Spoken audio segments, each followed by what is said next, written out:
I'm so glad that you enjoyed this recipe when I made it for you guys. It's a super simple recipe. It only has 5 ingredients.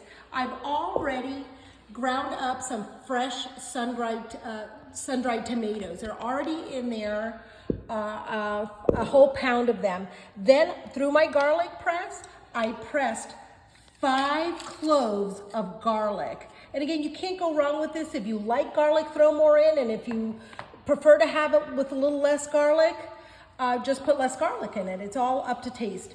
Now I'm gonna throw in some fresh basil, and I'm gonna grind the basil up.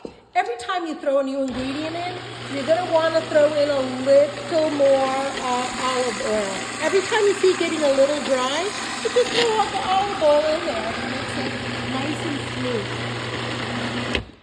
You're gonna wanna make sure that your basil is nice and dry. And every time you just add a little bit more in there. So now once you've got that all put together, you're going to take your basil, your garlic, and your olive oil, and you're gonna go ahead and put it in a mixing bowl. And here you go. And it's gonna look different every time you make it because it depends on how much garlic you put in there or how much basil you put in there. Again, all of that is to taste.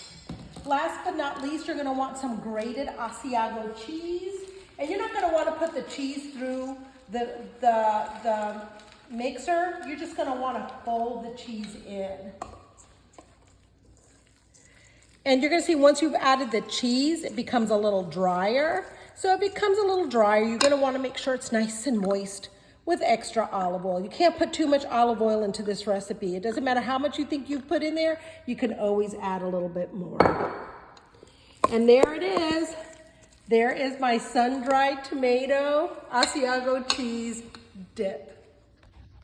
Enjoy.